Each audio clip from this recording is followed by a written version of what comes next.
രാവിലെ മുതലിരിക്കുന്ന ആ ജനങ്ങൾ ഭക്ഷണം കഴിച്ചിട്ടില്ല, വെള്ളം കുടിച്ചിട്ടില്ല, ഒന്നുമില്ല. ഇദ്ദേഹം എത്തുന്ന വൈകുന്നേരമാകുന്നതാണ്. 6 മണിക്കൂറിൽ വൈകി. അത്ര ആ വൈകിയ സമയം മുഴുവനും ഇവർക്ക് വല്ലാത്ത ക്ഷീണമുണ്ടാകുന്നുണ്ട്.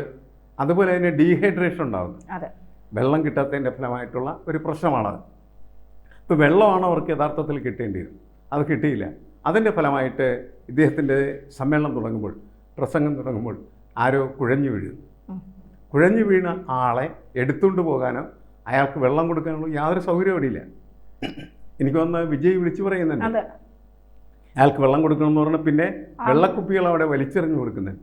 ഇതൊക്കെ തപ്പാനും പിടിക്കാനും ഒക്കെ ആയിട്ട് ആളുകൾ മാറിയപ്പോൾ രൂപപ്പെട്ട പ്രത്യേകമായിട്ടുള്ള കശപിശയിൽ നിന്നാണ് ആൾക്കൂട്ടങ്ങൾ അങ്ങോട്ടും ഇങ്ങോട്ടും ഓടാൻ തുടങ്ങുകയും സ്റ്റാമ്പേഡ് എന്ന് പറയുന്നത്, അല്ലെങ്കിൽ ചവിട്ടിമെതിക്കൽ, ചവിട്ടിക്കൂട്ടൽ എന്ന് പറയുന്ന ഒരു പ്രക്രിയയിലേക്ക് ഇത് പോയത്.